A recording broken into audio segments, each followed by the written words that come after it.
are social organisms, and biology is for slime molds. Humans are free of biology, and obviously both views are nonsense. What you see instead is it is virtually impossible to understand how biology works outside the context of environment. One of the most crazy-making yet widespread and potentially dangerous notions is, oh, that behavior is genetic. Now, what does that mean? It means all sorts of subtle stuff if you sort of know modern biology, but for most people out there, what it winds up meaning is a deterministic view of life, one rooted in biology and genetics. Genes equal things that can't be changed. Genes equal things that are inevitable and that you might as well not waste resources trying to fix, might as well not put societal energies into trying to improve because it's inevitable, it's unchangeable. And that is sheer nonsense.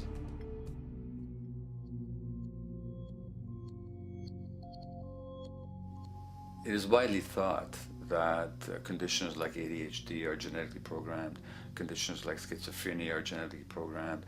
The truth is the opposite. Nothing is genetically programmed. They're very rare diseases.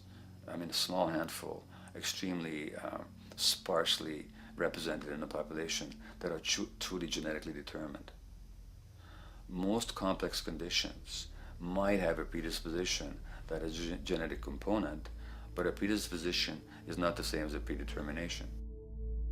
The whole search for the source of diseases in the genome was doomed to failure before anybody even thought of it, because most diseases are not genetically predetermined. Heart disease, cancer, strokes, rheumatoid conditions, autoimmune conditions in general, mental health conditions, addictions, these are none of them genetically determined. Breast cancer, for example, out of 100 women with breast cancer, only 7 will carry the breast cancer genes. 93 do not. And out of 100 women who do have the genes, not all of them will get cancer.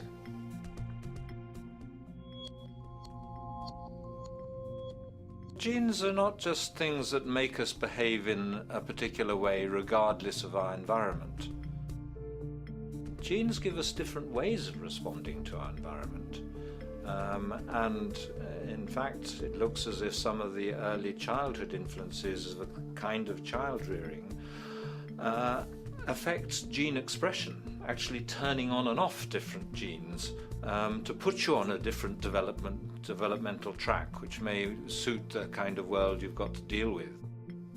So, for example, a study done in Montreal with suicide victims looked at autopsies of the brains of these people.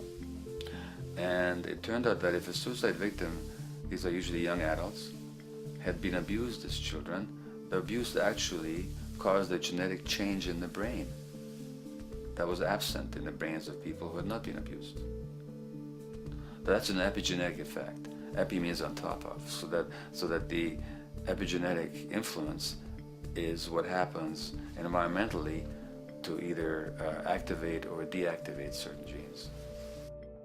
In New Zealand, there's a study that was done in a town called Dunedin, in which a few thousand individuals were studied from birth up to into their 20s.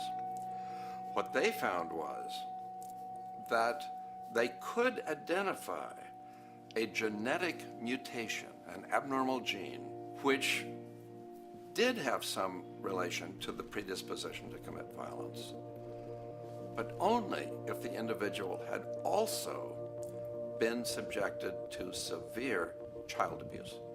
In other words, a child with this abnormal gene would be no more likely to be violent than anybody else, and in fact they actually had a lower rate of violence than people with normal genes, as long as they weren't abused as children.